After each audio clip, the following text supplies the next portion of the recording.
پہاڑی کی طرف سے ہٹ گئے، پیچھے سے آ کر خالد بن ولید نے اور اس کے ساتھیوں نے حملہ کیا، اس میں تقریباً کم و بیش 70 صحابہ اکرام شہید ہوئے۔ کتنے؟ 70۔ کیوں؟ حضور نے یہ کی بات کہی تھی جب تک میں نہ کہوں وہاں سے ہلنا نہیں، اور صحابہ اکرام اس خوشی میں ہل گئے کہ ہمیں فتح مل گئی۔ خالد بن ولید کو وہ راستہ معلوم تھا، خالد بن ولید نے پیچھے سے حملہ کیا، تقریباً کم و بیش 70 صحابہ اکرام جنگ احد میں شہید ہوئے۔ وہ خالد بن ولید کی میں بات کر رہا ہوں، کیسی محبت تھی رسول اللہ سے، بعد میں ایمان لائے وہ خالد بن ولید، جنگ احد کے بعد ایمان لائے، اور ایمان لانے کے بعد پھر اسلام کے لیے انہوں نے جو جنگیں لڑی اور اسلام کے لیے اور رسول کی محبت پر جو قربان کیا وہ ایک مثال بن گئے۔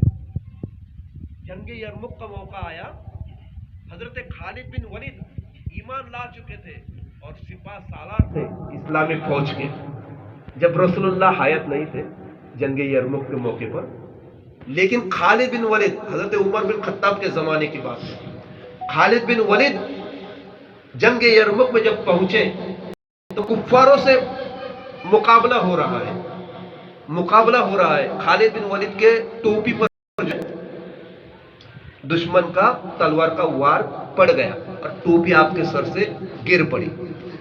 حضرت خالد بن ولید کو سیف اللہ بھی کہتے ہیں، سیف اللہ یعنی سیف یعنی تلوار، سیف اللہ یعنی اللہ کی تلوار۔ حضرت خالد بن ولید کا لقب کیا ہے؟ سیف اللہ، اللہ کی تلوار۔ تو وہ میدان جنگ میں جب جاتے تھے نا فتح ہی ہوتے تھے، اور فتح کیوں ہوتے تھے؟ ان کا عقیدہ دیکھو، صحابہ کا عقیدہ دیکھو۔ ہم اور آپ جیسا ہوتا تھا، میری طاقت ہے نا، میں پہلوان ہوں نا، تبھی تو فتح پاتا ہوں۔ صحابہ نے کبھی ایسے گھمنڈ نہیں کیا۔ صحابہ کیا بات کرتے تھے معلوم ہے؟ جب ان کی ٹوپی نیچے گر پڑی تو حضرت خالد بن ولید گھوڑے سے اترے اور ٹوپی کے پیچھے بھاگ رہے ہیں۔ ٹوپی کی حیثیت ہی کیا ہو ویسا دیکھا جائے تو، یا جان پہ پڑی ہے، دشمن ابھی تلوار لے کر آ رہا ہے اور حضرت بن ولید کو ٹوپی کی پڑی ہے، آپ نیچے اتر کے ٹوپی ڈھونڈ رہے ہیں اور دشمن تو پیچھے تلوار لے کر آ رہا ہے۔ حضرت خالد بن ولید کی ٹوپی ملی، ٹوپی لگایا، فوراً دشمن وار کرتا تھا اس کو روک دیا اور دشمن کو ڈھیر کر دیا اور گھوڑے پر سوار ہو کر کے پھر جنگ لڑی اور اللہ تعالیٰ نے آپ کو فتح عطا فرمائی۔ اب سوال یہ پیدا ہوتا ہے بھائی، خالد بن ولید کی جان جانے کا خطرہ ہے، ان کو ٹوپی کی فکر کیوں پڑی؟ بعد میں لوگوں نے پوچھا حضرت خالد وہاں تو جان جانے کا خطرہ تھا اور تم جو ہے ٹوپی کے پیچھے پڑ رہے ہو، کیا بات ہے؟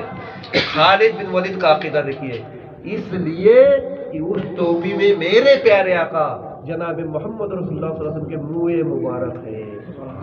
کیا ہے؟ منہ مبارک، داڑھی کے مبارک بال ہے، اور فتح میں اپنی طاقت سے نہیں، میرے پیارے آقا صلی اللہ علیہ وسلم کے منہ مبارک کی بدولت اللہ تعالیٰ مجھے ہر جنگ میں فتح عطا فرماتا ہے۔ صحابہ کے یہ عقیدے ہیں، تو پتہ یہ چلا کہ صحابہ اکرام نے رسول سے ایسی محبت کی، تب جا کر کے اللہ تعالیٰ نے صحابہ کو بڑے بڑے مرتبے سے نوازا اور جنگ کے میں فتح عطا فرمائی۔ تو یہ ہمیں کب معلوم ہوگا؟ یا تو ہمیں کتابوں پڑھنا پڑے گا، یا تو ایسے مجلسوں میں پروگرام میں آنا پڑے گا، سننا پڑے گا، جاننا پڑے گا، ہاں تب جا کر کے پتا چلے گا، تب ہمارا ایمان بنے گا نا۔ تو یہ سب باتیں سننے کے لیے، سمجھنے کے لیے ہم نے میلاد النبی کا اہتمام کیا۔ برائے مہربانی ایمان والوں، میلاد النبی کے جہاں جہاں پروگرام ہو یا مذہبی جہاں جہاں پروگرام ہو، جائیے، آدھا ایک گھنٹے سے کوئی فرق نہیں پڑتا، آپ کو علم کا خزانہ ملے گا۔ کیا ہوگا؟ علم کا خزانہ ملے گا، اور علم ملے گا تو عمل ہم سے ہو پائے گا، علم ہوگا تو ہم سے عمل ہو پائے گا، باقی دوسرا کوئی مقصد نہیں ہے۔ اللہ رسول کی باتیں پہنچانا مقصد ہے۔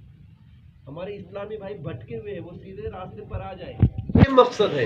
ہمارے اسلامی بھائی کا عقیدہ سدھر جائے، یہ مقصد ہے۔ ہمارے اسلامی بھائی نمازی بن جائے، یہ مقصد ہے۔ ہمارے اسلامی بھائی صحابہ کرام ایک دوسرے کو محبت کرنے والے بن جائے، یہ مقصد ہے اس کے پیچھے، باقی ہمارا کوئی مقصد نہیں۔ تو اللہ تعالیٰ کا شکر کہ آج آپ حضرات آئے، شریک ہوئے، مجھ سے جو اللہ نے بلوایا ہم نے بول دیا، آپ نے جو سنا، اب ہم سب مل کر دعا کریں گے کہ اللہ تعالیٰ بولنے والے کو، سننے والے کو، سب کو عمل کرنے کی توفیق عطا فرمائے۔ سبحان ربک رب العزت عما یصفون وسلام علی المرسلین والحمد للہ رب العالمین۔ صلاۃ والسلام۔